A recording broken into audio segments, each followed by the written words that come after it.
देर न करी लागता पियासल हुई है, भोगवा लगाई मैया जी उपासल हुई है।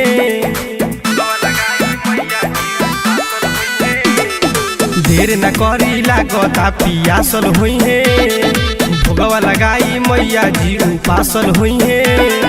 रात भर के जागल हुई है, थाकल चलल आवत बाहरी, भैरो जी मैया के रथ से उतारी,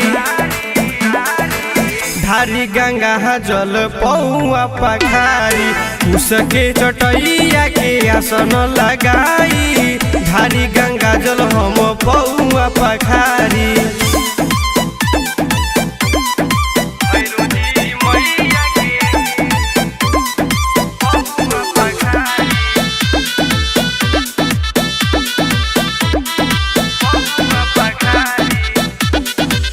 देवलोक से धरती पर अइली, एहे से बड़ा का खुशी बा। सरदा पूरा भइल अब न केहू के मनवा मायूस बा।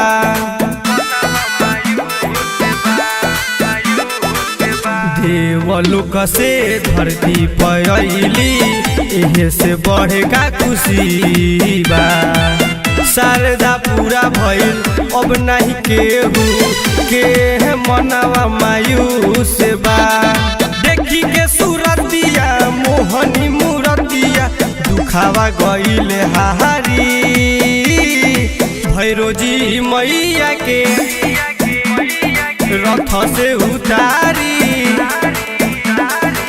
धारी गंगा जल हम पौआ पखारी, भैरो जी के दीदिया हई दुलारी, धारी गंगा जल हम पौआ पखारी।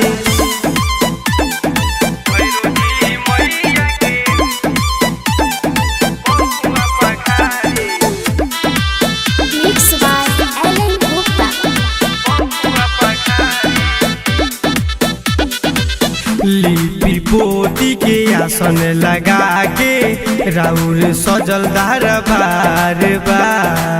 रौरे दया से चलत बड़ुए पूरा जगत संसार बा।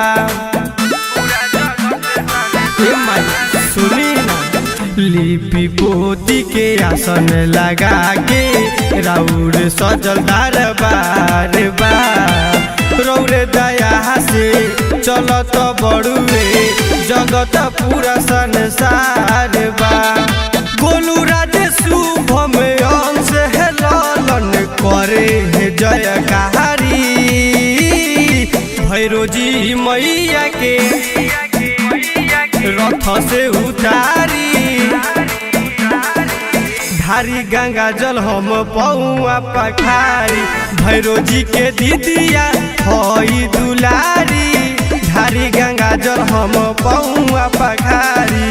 देर न करी लागता पियासल हुई है, भोगवा लगाई मैया जी उपासल हुई है। देर न करी लागता पियासल हुई है, भोगवा लगाई मैया जी उपासल हुई है। रात भर के जागल हुई है, थाकल चलल आवत बाहरी, भैरो जी मैया के रथ से उतारी,